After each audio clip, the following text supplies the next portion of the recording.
Hola, ¿cómo están? Es un gran gusto saludarlos. Hoy quiero compartir con ustedes cómo me fue en la primera semana estudiando filosofía. Como lo mencioné, voy a compartir con ustedes los retos, las cosas que van sucediendo, las cosas que voy aprendiendo o incluso esas reflexiones que nos pueden ayudar a todos. Y bueno, como cada vez que comenzamos algo nuevo está esa incertidumbre, está ese nerviosismo o en cierta forma estos pensamientos de qué va a pasar, cómo es, cuál va a ser el resultado, en fin, esta semana no fue la excepción.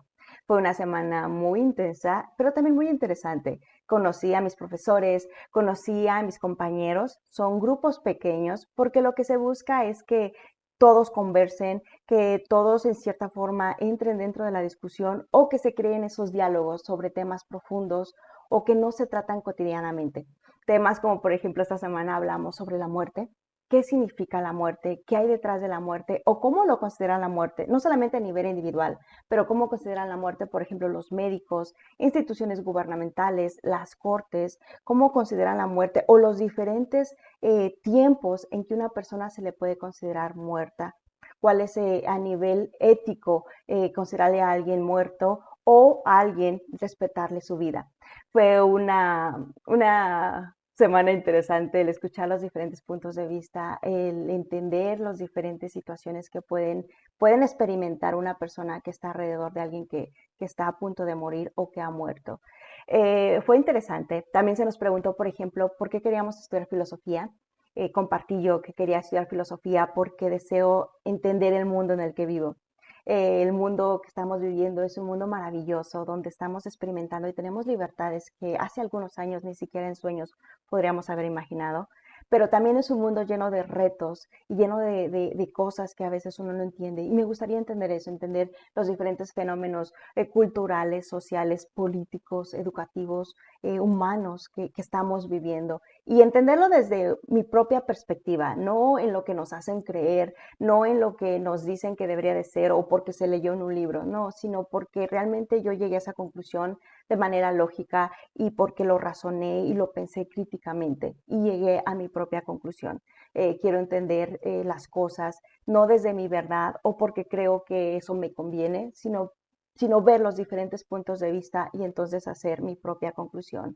Además de que estudiando filosofía tienes que leer mucho. De hecho, tengo libros que tengo que leer que son casi de 600 páginas y no solamente es leerlos, sino también entenderlos, entender lo que dice, entender el razonar críticamente lo que el autor está tratando de exponer en sus libros. Es interesante y pues a mí, saben, el leer me fascina, me hace sentir viva, me hace sentir feliz.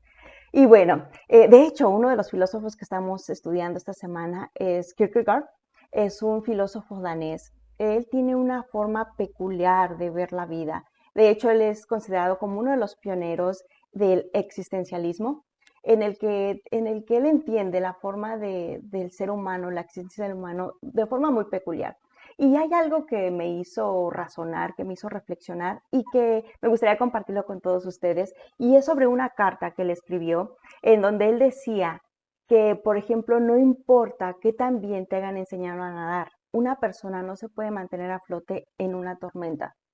Que la persona solamente que haya experimentado y que tenga la convicción fuerte de que es más ligero que el agua es cuando puede flotar. Él también decía, por ejemplo, que cuando alguien está muy enfermo, por ejemplo, de tuberculosis, cuando más tranquilo está es cuando peor se encuentra. ¿Por qué? Porque ya no se resiste, ya no está ese constante peleo contra la enfermedad, sino no es que se resigne, sino de cierta forma ya está tranquilo, porque ya no está peleando contra sí mismo. Y decía que en cierta forma es lo que se trata con las tormentas de la vida. Y a reflexionar nos podemos darnos cuenta que en cierta forma hay algo de lógica ahí, porque cuando uno está dentro de una tormenta, de un desafío, de un problema, y entre más rápido queremos salir, más queremos ver qué es lo que está pasando, y nos estamos enfocando en el problema, es cuando no encontramos la solución. Pero en el momento que encontramos ese balance, en el momento en que de cierta forma dejamos de pelear, respiramos, nos tranquilizamos, es cuando probablemente podemos encontrar la solución al desafío o el problema que estamos enfrentando. Es cuando realmente entendemos y llegamos a conocernos a nosotros mismos, de qué habilidades tengo, qué capacidades me han servido en el pasado, que podría funcionar ahora en el desafío que estoy enfrentando, es que podemos encontrar la solución.